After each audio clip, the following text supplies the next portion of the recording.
বিএনপির এতদিনের হিসাব নিকাশ এলোমেলো করে দিলেন আমিরে জামাত, বাংলাদেশ জামাত ইসলামীর আমির ডাক্তার শফিকুর রহমান। এখন জামাত বিএনপি সমানে সমান। বিষয়ে বিএনপির চেতনা ব্যবসার ব্যর্থ চেষ্টা।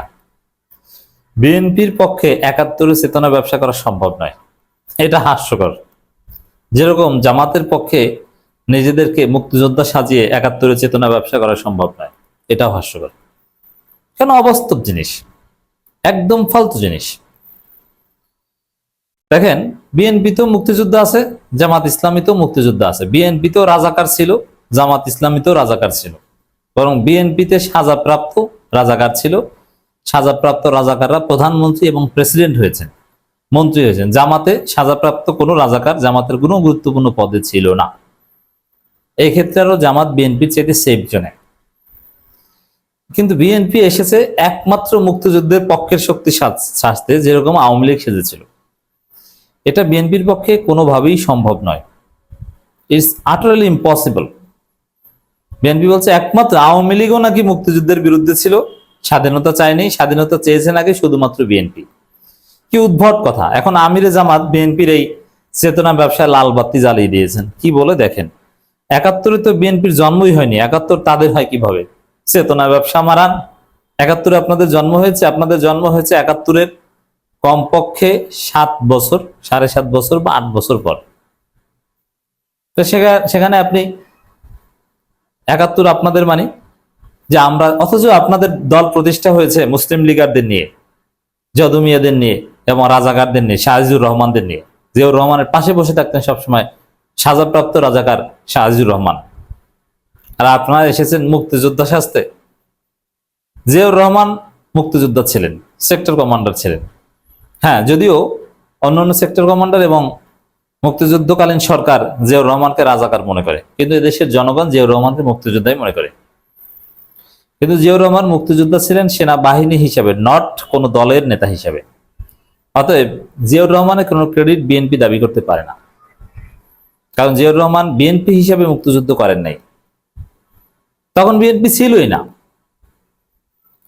তো দর্শক দেখেন, জিয়াউর রহমান মুক্তিযোদ্ধা, এই ক্রেডিট যদি বিএনপি নিতে চায়, তাহলে এটার সাথে কিয়াস করলে জামাতের কাউকে, বর্তমান প্রজন্মের জামাতের কাউকে স্বাধীনতা বিরোধী এই শব্দই তাদের শোনানো জায়েজ নেই।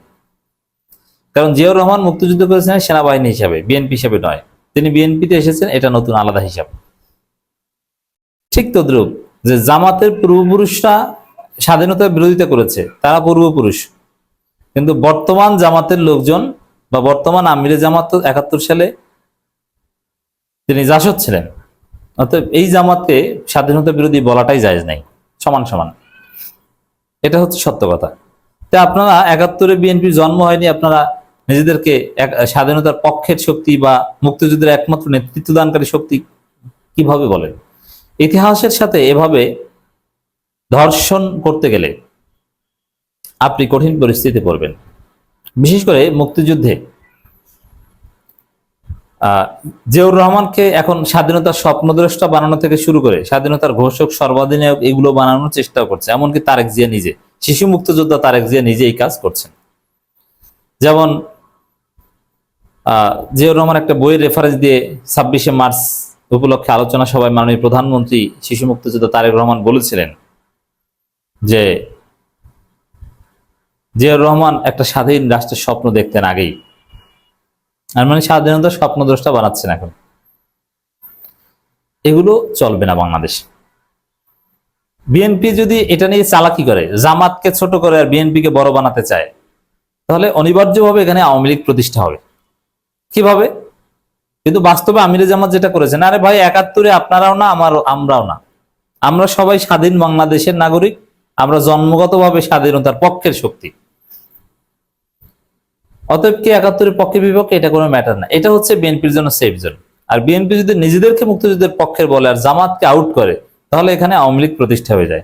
কারণ মুক্তিযুদ্ধের নেতৃত্ব দানকারী দল আওয়ামী লীগ। তো এখন এই যে জামাতের আমির যে প্রশ্নটা তুলেছেন যে ৭১ তো বিএনপির জন্মই হয়নি, ৭১ তাদের হয় কিভাবে? আচ্ছা, ৭১ বিএনপির জন্মই হয়নি, ৭১ তাদের হয় কিভাবে? তাহলে 71 কাদের? এই প্রশ্ন উত্তর খুঁজতে গেলে বিএনপির না, তাহলে 71 কাদের? 71 আওয়ামী লীগের, 71 শেখ মুজিবুর রহমানের। এটা কিন্তু এমনি এমনি চলে আসে, তো এভাবেই কিন্তু আওয়ামী লীগ চলে আসবে।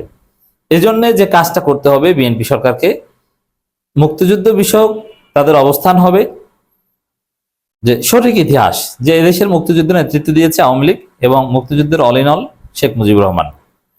কিন্তু শেখ মুজিবুর রহমান বাকশাল কায়েম করেছেন। শেখ মুজিবুর রহমান 71 পর্যন্ত ভালো ছিলেন, 71 আগে তার অনেক অবদান এবং তিনিও আমাদেরকে স্বাধীনতার স্বপ্ন দেখিয়েছেন। কিন্তু তিনি বাকশাল কায়েম করেছেন, তার দল ফ্যাসিস্ট হয়ে উঠেছিল, গণহত্যা চালিয়েছে, যার ফলে তাদের কোনো রাজনীতি করার সুযোগ নেই। কিন্তু মুক্তিযুদ্ধে তাদের যে অবদান, এটা একদম সত্য কথা। That's it. এরপরে মুক্তিযুদ্ধে কার অবদান কি কি, এগুলো নিয়ে আমরা কোনো হিসাব করব না। এই দেশের যারা নাগরিক সবাই মুক্তিযুদ্ধের পক্ষের, কে বিপক্ষে ছিল কে পক্ষে ছিল এটা আমাদের কোনো প্রয়োজন নাই। আর মুক্তিযোদ্ধাদের সম্মান যতটুকু দেওয়া দরকার সেটা তো দিতে হবে। এখানে জামাত বিএনপি কোনো ভেদাভেদ নাই। বিএনপি সরকার যদি এই নীতি প্রতিষ্ঠা করতে পারে তাহলে আওয়ামী লীগ আর ফিরতে পারবে না এবং জামাত বিএনপি সবাই দেশের উন্নয়নের স্বার্থে রাজনীতি করতে পারবে। জামাত বিএনপিকে এখানে সমান সমান দেখাতে হবে। রিপিট, মুক্তিযুদ্ধ প্রশ্নে এক বিন্দু পরিমাণ আলাদা কোনো ভালো অবস্থানে বিএনপি নাই। এখানে বিএনপি জামাত সমান সমান। বরং আপনি যদি সূক্ষ্মভাবে পর্যালোচনা করেন, বিএনপির দায় আরো বেশি জামাতের চাইতে। কারণ এই বিএনপিতে প্রধানমন্ত্রী, প্রেসিডেন্ট এবং বেশ কয়েকজন মন্ত্রী হয়েছিল সাজাপ্রাপ্ত, চিহ্নিত, স্বঘোষিত রাজাকার, স্বাধীনতা বিরোধী। কিন্তু জামাত ইসলামীতে রাজাকার, স্বাধীনতা বিরোধী মন্ত্রী হয়েছে, কিন্তু সাজাপ্রাপ্ত কেউ জামাতের মন্ত্রী হয়নি এবং প্রধানমন্ত্রী, প্রেসিডেন্ট হয়নি। জামাত তো ক্ষমতা আসতে পারেনি। অতএব যেই স্বাধীন বাংলাদেশে সাজাপ্রাপ্ত রাজাকারকে বিএনপি প্রধানমন্ত্রী বানিয়েছে, প্রেসিডেন্ট বানিয়েছে, আমি বলছি শাহিজুর রহমান এবং আব্দুর রহমান বিশ্বাসের কথা, সেই বিএনপি 71 নিয়ে ব্যবসা করতে পারে না, তাদের অধিকার নেই। অতএব সালাউদ্দিন কাদের চৌধুরীদের দল এবং মতিউর রহমান নিজামীদের দল সমান সমান। যদুমিয়াদের দল, শাহিজুর রহমান, আব্দুর রহমান বিশ্বাসের দল আর গোলাম আজমের দল সমান সমান। বেশি চালাকি করবেন আবার আওয়ামী লীগ আসবে। মুক্তিযুদ্ধের সময় রাজনৈতিক দল হিসেবে আত্মপ্রকাশ না করেও 71 কিভাবে বিএনপির হয় সেই প্রশ্ন তুলছেন জামাত ইসলামের আমির ও সংসদের বিরোধী দলীয় নেতা শফিকুর রহমান। বিএনপির যে এতদিনের হিসাব নিকাশ যে আমরাই মুক্তিযুদ্ধের হনু বালসুন, এটা শফিকুর রহমান খেয়ে দিয়েছেন। জুলাই শহীদ পরিবারের জুলাই যোদ্ধাদের সঙ্গে মতবিনিময় সভায় তিনি কথা বলেন। বিএনপি এখন গর্ব করে বলে 71 তাদের, 90 তাদের, 24 তাদের, সবকিছু তাদের, আর কিছু নাই। 71 তো বিএনপির জন্মই হয়নি, 71 তাদের হয় কিভাবে? এখন যদি বলি যে 71 শহীদ প্রেসিডেন্ট জিয়াউর রহমান ঘোষণা করেছেন, যুদ্ধ করেছেন, সেই কারণে হ্যাঁ ঘোষণা উনি দিয়েছেন, প্রথমবার নিজের পক্ষ থেকে, দ্বিতীয়বার আরেকজনের পক্ষ থেকে, বুঝছেন? এখানে জিয়াউর রহমানকেও বড় কিছু করতে গেলে অনিবার্যভাবে শেখ মুজিব চলে আসে। জিয়াউর রহমান বিষয়ে জামাতের আমির বলেন, যুদ্ধ উনি করেছেন, আমরা অবশ্যই সম্মান করি, কিন্তু এককভাবে, একক ক্রেডিট, একক ব্যক্তি সবকিছু দিয়ে দেওয়া হয়, তাহলে বাকি যোদ্ধাদের পজিশন কোথায় থাকে? এর মানে মুক্তিযুদ্ধ ব্যবসা যদি বিএনপি করতে যায় তাহলে জামাত আওয়ামী লীগের ক্রেডিট দিয়ে দিবে, তখন বুঝবে বিএনপি মজা কাকে বলে।